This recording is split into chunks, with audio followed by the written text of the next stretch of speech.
And let me go straight across to Gaurav Sawant, who is still in Kiev, to get the very latest. Gaurav, good to see you safe there in Kiev. Advisory now issued for Kharkiv for Indian citizens to leave at the earliest in about half an hour from now.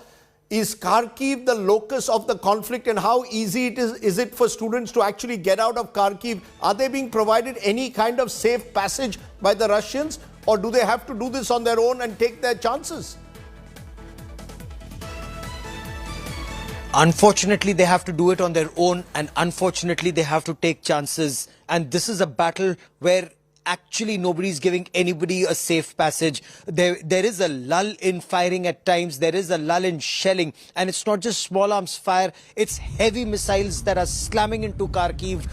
And we've seen images of that, Rajdeep. It's extremely scary, especially for these young children, to make their way out of Kharkiv and Sumy amidst the gunfire. And some of these areas are seeing seesaw battles, pitched battles between the Russians and the Ukrainians. As that lady was mentioning in the broadcast, if the Russians thought that Kharkiv, with a predominantly Russian-speaking population considered very close to Russia since it's in the eastern part of Ukraine, shares a border with Russia, they would actually welcome Russian soldiers with open arms and end up being perhaps another independent republic like Donetsk and Luhansk. That clearly has not happened.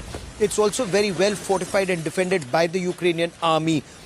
That is why these pitched battles. For the Indian students, it's an absolutely nightmarish situation. I've been speaking to some of them and, with their coordinators. Look, Rajdeep, there are no buses available. There are no taxis available. Nobody wants to bring their buses and taxis out when there is shelling and firing on. How do these children get out? Government of India sought an assurance both from Ukraine and Russia that there would be a window provided so that these children maybe could cross over onto the Russian side, which is just about 20-25 kilometers, in some instances 40 kilometers away.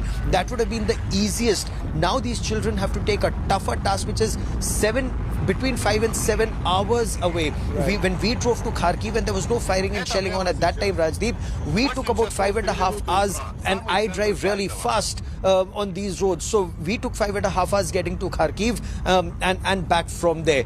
These children will take much longer if they're able to get a vehicle. There are trains, we are told, but are those trains plying normally? We still do not know on ground here in Kiev, Rajdeep. So where do these what is the closest border that they will reach now from Kharkiv? Where there was some talk, and I spoke to some students yesterday who thought that they would be better off reaching the Russian border than the Ukrainian border. So that would have been the best had that window been available. But that window, there was no assurance that came either side. And now that children have been asked to leave, they were given 3 cities, that they would be safe in those 3 cities and towns. They were to get there, and from there try and make their way into Kiev, and then from Kiev to Lviv, and then to the borders. It's very difficult. So Kiev is very peaceful, though it's eerily peaceful at this point of time. There's the army everywhere, there's the police everywhere, there's the militia. They are there everywhere. We drove through Kiev today and almost across Kiev today for several hours. All you see are empty roads, eerie silence, long queues outside, chemist shops and banks and ATMs and nowhere else, and food shops, wherever food shops may be open. And of course, people rushing home because of this, as they say, imminent missile strike. They're anticipating, they're fearing, there's an apprehension that missiles would be incoming later tonight. But the hope is, if children can make it to Kyiv, trains are going and no money is being charged. The government is not charging, the Ukrainian government is charging no money for children to get to, or for anybody to get to border areas, and from there make their way to different countries. But getting here is a battle in itself, Rajdeep. One final question. Kyiv itself, there has been virtually every day talk that the Russians are planning a major assault on Kyiv. There's that large, 60-kilometer convoy that the Russians are reportedly heading towards Kyiv. Have they made any progress, or has the Russian progress been stalled outside Kyiv? So we were at a key checkpoint on the outskirts of Kyiv, which is being seen as one of the first lines of defense for Kyiv, where trenches were being dug very hurriedly, Rajdeep, where they also had tanks, they had armored personal carriers, they had anti-tank guided missiles, and they had surface-to-air missiles. So this is the multi-tiered defense system of Kyiv. You have the army on the outskirts, followed by the militia, followed by civil defense, all of them lining up to protect every axis, every road that comes into Kyiv. There is also this apprehension, Rajdeep, that should the Russians get too close and too close for comfort, there are some bridges that have been wired and they would be blown off to prevent the Russian advance into Kyiv. That would mean that the big armor assault cannot come. There would only be airborne troops who will try to come in. So for protection of Kyiv, the people are doing everything that they can. The army is doing everything that they can.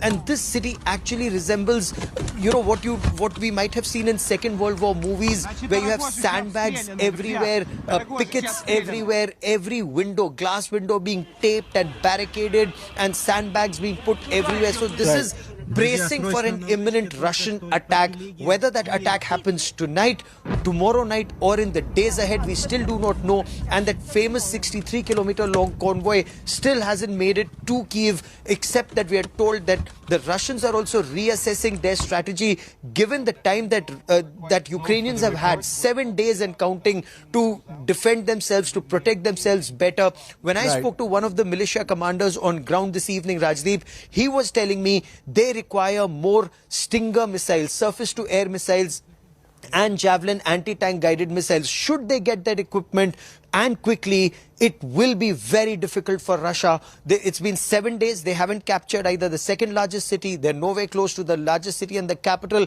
They say that this would probably end up being Russia's Waterloo. We'll wait and see what happens in terms of what the Russian endgame is. But Gaurav Sawant, thanks very much for joining me. Stay well, stay safe there in Kyiv. Now remember, this is about also one man's ambition. Vladimir Putin, the Russian president, the second longest serving Russian head of state, his determination to what would seem to effect a regime change in Ukraine, a country with 44 million people. Why is it that Vladimir Putin is obsessed with Ukraine? Why is it that this is the country he wants to take over? Let's take a look at the life and times of Vladimir Putin. What does Putin really want? Why is he waging this war? Take a look at the answers that lie in Moscow.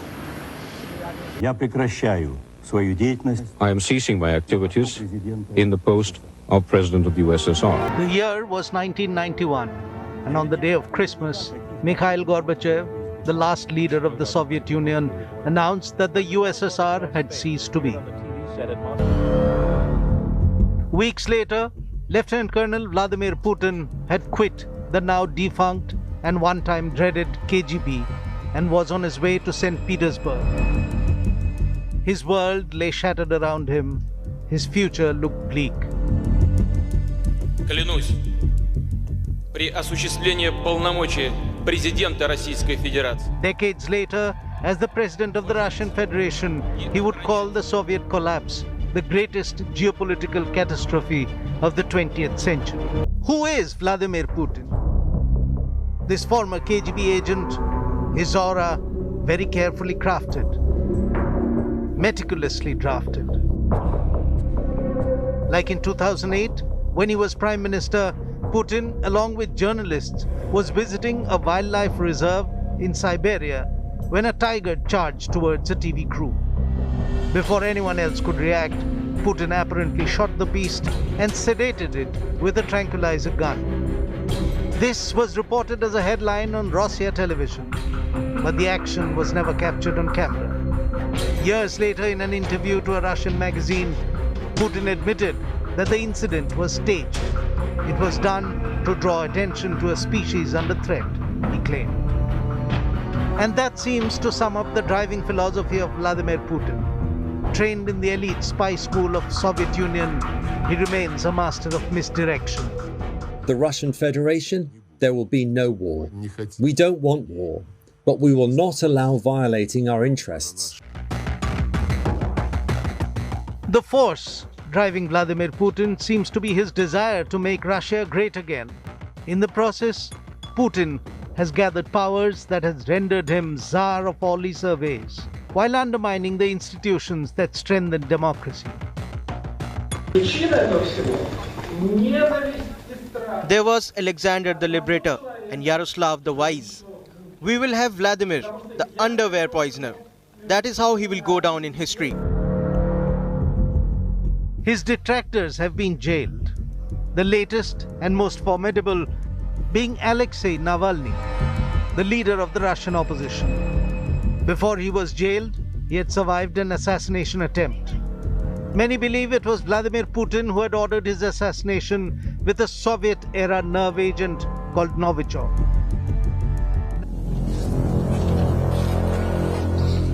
"30 years ago, when Ukraine declared its independence, it had the third biggest pile of nuclear weaponry in the world. That was its share of the nuclear arsenal of the Soviet Union.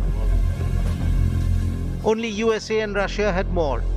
But in 1994, Ukraine had willingly given up its entire stockpile for the sake of peace. Both US and Russia stood guarantors to Ukraine's peace, signaling that Ukraine will never be in need of such weapons. In 2014, Putin went back on the promise that Russia had made and ordered the annexation of Crimea. The annexation of Crimea in 2014 stamped Putin's legacy as what began to be termed the gatherer of Russian lands. Vladimir Putin became not only the longest-serving leader in Moscow after Stalin, but also the first ruler since then to expand Russian territory. Putin's invasion of Ukraine is ostensibly to teach its leaders not to tango with the West. A warning to NATO to stay off Russian borders and to stop their eastward extension. But whatever be the reasoning, stretching from Putin's alleged megalomania to claimed genuine geopolitical considerations, the fallout is going to be harsh. No one knows what Putin wants. No one knows how far he'll go. The world watches in trepidation as life hangs in balance. And peace remains subject to the demons that plague the fantasy of a single man.